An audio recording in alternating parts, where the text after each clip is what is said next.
E nesta oportunidade, meus irmãos, nós temos a alegria de receber aqui em nossos estúdios para um rápido bate-papo aqui, o casal de obreiros que estão conosco nesta tarde. Ele, o irmão Johnny, é maranhense, brasileiro, maranhense mais precisamente, e ela, a irmã Adita, ela é indonesiana, eu acho que é assim que chama, né? Indonesiana, nativa. Eles são casados e ele foi para a Indonésia solteiro, 9 anos de Indonésia, e Deus tem abençoado ele, arrumou a Adita lá, né? Já tem o Esdras que está aqui. Cadê ele, o Esdras? Tá aqui, ó, o bebezinho já. Irmão Johnny, é um prazer te receber aqui em nossa live para esse bate-papo aqui juntamente com a Adita. A paz do Senhor, pastor Francisco, a todos os irmãos ouvintes, né, desse canal maravilhoso que visa cada dia expandir o reino de Deus e passar a visão às outras igrejas para que possam abraçar essa causa da obra missionária. Nós somos muito gratos pela essa oportunidade, né, como se falou, minha esposa, né, Adita. Adita, Pai do Senhor, um prazer falar contigo e te receber aqui em nossos estúdios para esse bate-papo. Amin. Terima kasih, salam damai sejahtera, dan saya juga sangat senang dan berbahagia bisa berada di sini bersama dengan Anda. Ela falou assim, a paz do Senhor, né? Muito obrigado pela oportunidade, eu estou muito feliz de estar aqui com vocês. Muito bem, meus irmãos, e nós vamos conversar um pouco aqui com o Johnny acerca de alguns assuntos bastante interessantes para um momento como esse. O que é e como é a vida na Indonésia? Então, né, para quem não sabe, a Indonésia hoje é a maior nação islâmica do mundo, né? E ali é um estilo de vida totalmente diferente da nossa nação, né? Quando você chega na Indonésia, você é praticamente uma criança, você tem que aprender desde o idioma, né, a cultura e a alimentação, que é 100% diferente da nossa. Então a vida ali para nós que somos estrangeiros, a princípio é um pouquinho difícil esse processo de adaptação, mas não é impossível, né? Ali é um país em que também, comparado ao Brasil, há uma certa segurança, né? As leis contra criminalidade realmente funcionam ali. E é um país que, assim, se você não tocar em nome de religião, é um país muito bom, um país seguro de se viver, assim, entre aspas, porque a Indonésia também é um país conhecido por ter muitas catástrofes, vulcões e erupções. Para quem não sabe, a Indonésia tem mais de 2.000 tremores por ano. Então, nesse exato momento, em algum cantinho ali da Indonésia, está havendo um tremor, um terremoto, né? Essa é a realidade, né? Mas fora isso, é um país que é uma bênção para você viver ali. Economicamente falando, é um país também, é uma das potências da Ásia, tem a 15ª economia do mundo. E nós estamos ali, né, servindo a Deus ali nessa nação, né, dando testemunho de vida. Temos vários trabalhos ali sendo realizados, né? E viver ali tem sido um desafio. Dia após dia, um desafio ao qual Deus tem nos dado condição para superar essas adversidades que nós temos no dia a dia. A gente estava conversando que o país é muito populoso, né? Exatamente. Territorialmente bem menor que o Brasil. Para os irmãos terem uma ideia, a gente estava comentando ontem que na ilha, ele mora na ilha onde fica a capital, na ilha de Java. Ilha de Java. A capital é de Jacarta, e ele mora numa cidade naquela ilha. A ilha, ela tem basicamente 1/3 do território do Maranhão e tem em torno de 150 milhões de habitantes. É isso mesmo? Exatamente. Imagine, meus irmãos, a densidade demográfica de uma região dessa. E outra coisa interessante, o trânsito, né?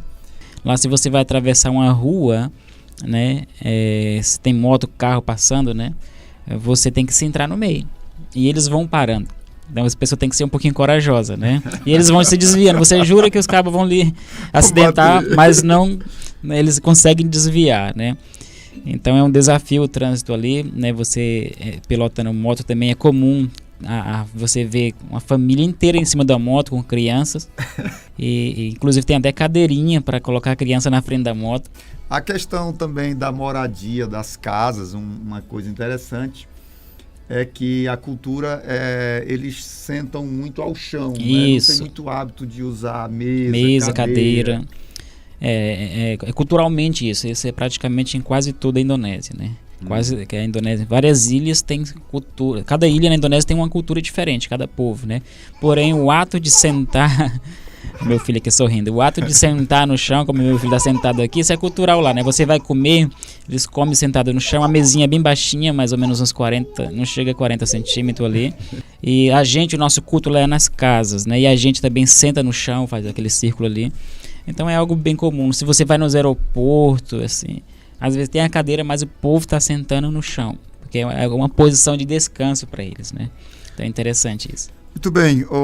Johnny, qual o seu tempo de Indonésia? Qual o seu objetivo aqui no Brasil, esse período aqui conosco? De Indonésia, eu fiz 9 anos agora, em março, se não me falha a memória, em março mesmo, eu fiz 9 anos de Indonésia. Casado, eu tenho 6 anos de casado, né? Tenho um filho chamado Esdra, esse que estava sorrindo aqui. E meu objetivo agora no Brasil, a gente vai fazer 3 meses no Brasil, né? E o nosso objetivo aqui nós estamos em um período de mobilização, levantando parcerias, pessoas, igrejas que possam abraçar essa causa, que possam nos adotar, que possam nos apadrinhar, para que nós possamos retornar para o campo, né? E esse é tempo no Brasil, né, que nós estamos passando aqui, porque nós tivemos passando algumas lutas ali no campo, e nós estamos aqui agora no Brasil, né, levantando esses parceiros, e também pessoas, né, jovens que talvez tenham um chamado, né, transcultural. Nós temos essa necessidade também de recursos humanos, pessoas que possam ir somar força conosco ali nos projetos a qual nós estamos realizando na Indonésia. Muito bem.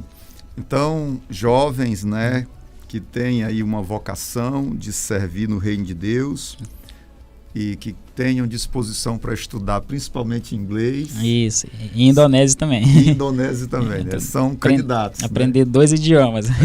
Você falou em casamento aí, aí como é que é viver a vida com uma esposa de uma cultura milenar, uma esposa de uma mente oriental? Como é que vocês conseguem aí? Boa pergunta, hein? Como é que vocês conseguem aí se entender? Então, essa é uma boa pergunta. No início quando nós estávamos noivos, bateu muito esse receio, assim, o medo, né, do casamento. A gente falou casamento transcultural, né? Casamento transcultural, 2 pessoas de culturas diferentes, né? Muitas pessoas falam que a gente da mesma cultura já tem muita dificuldade, né? Passa por muitas lutas, imagina de outras culturas, né? E a Indonésia é um país milenar, né? A cultura, né, sobressai a nossa. Para ter ideia, a cidade que eu moro é uma cidade que tem 260 mil habitantes, e ela tem 1.276 anos. E quando nós estávamos assim, para casar, nós colocamos algo no nosso coração, que nós não íamos seguir nem a cultura do Brasil e nem a cultura da ilha de Java, né? Nós iríamos seguir a cultura bíblica. Iniciou por aí, né, o nosso processo de adaptação um com o outro como casal transcultural, que a gente fala, né? Então, todas as dificuldades, todas as circunstâncias que surgiam na nossa vida como casal, nós sempre trazia a luz da Bíblia. Se eu era corrigido, se eu era exortado, aconselhado, era a luz da Bíblia e não a luz da cultura, ou a luz da visão dela, né? Eu, da mesma forma, fazia isso com ela. Os nossos 3 primeiros anos de casamento, a gente fez isso. Todos os dias, nós tirávamos um dia da semana, era quarta-feira, nós saíamos, ia tomar um chá, né? Na Indonésia é cultura você sair, tomar um chá, comer um lanchezinho, não é café como aqui no Brasil, né? E nessa conversa nós abordava o que nós fizemos durante a semana a qual não agradou. Eu vinha com a lista, né? Eu mostrava a lista para minha esposa: você fez isso, falou isso, deixou de fazer aquilo, apontando mais a luz da Bíblia, com a perspectiva bíblica, né, ali da situação, de como resolver aquela situação ali. E ali eu orava por ela. Da mesma forma, ela fazia o mesmo comigo. Johnny, você fez isso, deixou de fazer isso, falou aquilo, né? Falou baixo, falou alto, né? Não agiu correto. e ela vinha com uma perspectiva bíblica, me mostrando na Bíblia de como resolver aquela situação. E ali ela orava por mim e depois eu orava por ela, né? E a gente orava um pelo outro, né? Psicologicamente a gente se preparou, eita, vai ter muita luta, mas esse ato que nós fizemos tem nos ajudado e nos ajudou a superar vários desafios dentro do casamento transcultural. Muito Então, bom. mais ou menos isso. Muito resumindo. bom, muito bom. Olha, você foi muito feliz. Vocês conseguiram encontrar um caminho aí, Isso. um caminho de Deus, um caminho dentro do padrão que amparou com probabilidade de um casamento sustentável para ambas as partes. Isso. Né? E uma pergunta aqui bastante interessante. Como é ser cristão na maior nação muçulmana do mundo? Essa pergunta eu vou dar para minha esposa responder. Muito bom, muito bom. Porque ela nasceu lá, ela é de lá. É verdade. Eu creio é que ela verdade. pode nos passar informações mais sucintas sobre isso. Né? Com certeza. Aí eu vou estar traduzindo ela aqui, porque como os irmãos sabem, ela não fala bem o português aqui. Silahkan Nadita jawab pertanyaan dia tanya bagaimana hidup kekristenan di Indonesia. Ya, jadi hidup kekristenan di Indonesia. Jadi di Indonesia itu bebas kalau kamu menjadi orang Kristen atau kamu beragama apapun. Jadi untuk seperti jadi satu status itu tidak masalah. Então, né, falando sobre ser cristão na Indonésia. Graças a Deus, na Indonésia ali você pode ter uma religião. Por exemplo, você pode ter o status ali de cristão, né? Isso não tem problema algum, né? Caso você se identifique como um cristão ali naquele país. Yang penting itu punya agama ya kalau di Indonesia. Kalau tidak punya agama itu malah dilarang ya. Cuman yang menjadi masalah adalah di sana itu tidak bebas untuk kita share tentang kepercayaan kita atau share tentang Injil yang kita percayai kepada orang yang beragama lain. Itu dilarang dan secara hukum memang sah tidak boleh. Na Indonésia, né, você, como eu falei, você pode ser cristão, né? Isso é permitido. Na realidade, por lei, você tem que ter uma religião ali, né? Mas o maior problema é que você tendo uma religião, você não pode compartilhar sobre a sua religião. Você não pode sair falando da sua religião para outras pessoas, porque isso lá é proibido, né? E então essa é uma dificuldade. Você é proibido também ser ateu, porque por lei, como eu falei, tem que ter uma religião, né? Não há problema nenhum. E assim, né? Você vivendo essa religião sem compartilhar, sem tentar falar dessa religião para outra pessoa, né? Não tem problema nenhum.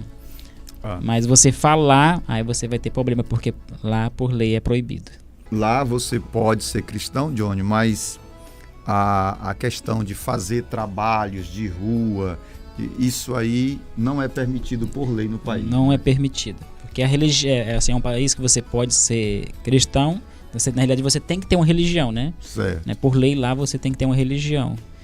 E o nome dessa religião é escrito na sua identidade. Quer dizer que no documento oficial de cada cidadão já consta lá a religião dele. Isso, mas no país tem a religião oficial, que é o islamismo. Né? Muito bem. Então é o islamismo que rege ali no país. Por exemplo, se você quer ser um presidente, se você é cristão, por lei você não pode.